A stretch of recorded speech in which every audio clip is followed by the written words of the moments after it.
నమస్తే మిత్రులారా, నేను మీ శ్రీనివాస్ చౌహాన్ అడ్వకేట్. మిత్రులారా, ఎవరైనా సరే తమకు వాటా కావాలని చెప్పి వాటా కోరుతూ న్యాయస్థానంలో కేసు ఫైల్ చేస్తే అది వారసత్వపు ఆస్తి అని నిరూపించుకునే బాధ్యత ఎవరి మీద ఉంటుంది. సో మిత్రులారా, సాధారణంగా ఎవరికైనా ఆస్తి రెండు రకాలుగా వస్తుంది. ఒకటి సెల్ఫ్ అక్వైర్డ్ ప్రాపర్టీ, తాను సంపాదించుకున్న ఆస్తి.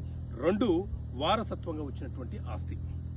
ఎవరైనా ఒక వ్యక్తి సెల్ఫ్గా సంపాదించుకున్న ప్రాపర్టీ తన వద్ద ఉంటే అతను ఎవరికైనా అమ్మవచ్చు, వీలునామా రాయవచ్చు, గిఫ్ట్ ఇవ్వచ్చు, ఏ ట్రాన్సాక్షన్ అయినా చేయవచ్చు. అయితే వారసత్వంగా వచ్చిన ఆస్తులు ఏవైతే ఉన్నాయో అవి మాత్రము మన పిల్లలు మేజర్లై ఉంటే వాళ్ళ అనుమతి లేకుండా అమ్మడానికి అవకాశం లేదు. అయితే ఎవరైనా సరే న్యాయస్థానంలో నా తాత నుంచి వచ్చిన ఆస్తి నాకు వాటా ఇవ్వకుండా కేవలం కొందరు మాత్రమే తీసుకున్నారని చెప్పి కేసు ఫైల్ చేస్తే వాళ్ళ మీదే అది పూర్వీకుల ఆస్తి అని నిరూపించే బాధ్యత ఉంటుంది. వాళ్ళు అది పూర్వీకుల ఆస్తి అని నిరూపిస్తేనే వాళ్లకు రావాల్సినటువంటి వాటా వస్తుంది. లేకపోతే కేసు డిస్మిస్ కావడానికి అవకాశం ఉంటుంది. కాబట్టి కేసు వేసిన వ్యక్తుల మీదనే బర్డెన్ ఆఫ్ ప్రూఫ్ అనేది ఉంటుంది. ఓకే మిత్రులారా, థ్యాంక్ యూ. జై హింద్.